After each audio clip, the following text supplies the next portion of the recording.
நம்ம சேனல் பேர் can I two 100 நாளில் இங்கிலீஷ் பேசி கற்றுக்க முடியுமான்னு பார்க்குறோம். இன்றைக்கி டே 41 41வது நாள். விச் ஒன் இஸ் இம்பார்ட்டன்ட், எது முக்கியம் அப்படின்றது இன்றைக்கி இந்த ஒரு சின்ன கதை மூலமாக பார்க்கலாம். Once there was a woodcutter who was searching for a job. ஒரு மரம் வெட்டுறவன் வேலை தேடி அலைஞ்சிட்டு இருந்தான். He went to a carpenter and asked job. ஒரு கார்பெண்டர்கிட்ட, தச்சு வேலை செய்கிறவர்கிட்ட வேலை கேட்டார். He gave an axe to him. அவர்கிட்ட ஒரு கோடாரியை கொடுத்தாரு. யார்? அந்த தச்சு வேலை செய்கிறவர், தச்சர். And told to cut the trees. இந்த மரங்களெல்லாம் வெட்டுங்க அப்படி சொன்னார். He started cutting. வெட்ட ஆரம்பிச்சாச்சு. He cut more number of trees for the first day. முதல் நாள் நிறைய மரங்களை வெட்டியாச்சு. The carpenter congrats and encourage him.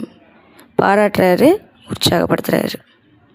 Day after day he was bringing less and less trees.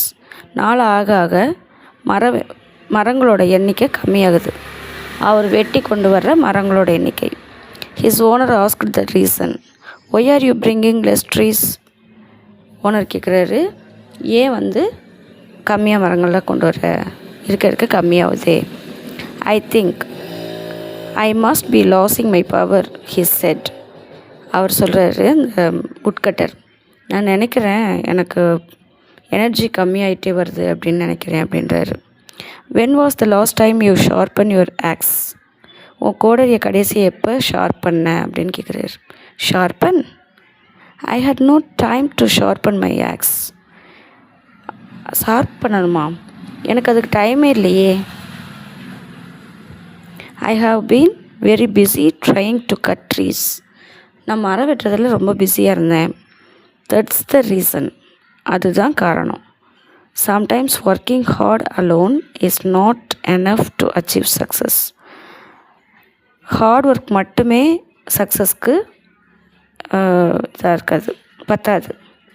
You have to work smartly too. ஸ்மார்ட்டாகவும் யோசிக்கணும். Nothing is impossible in life.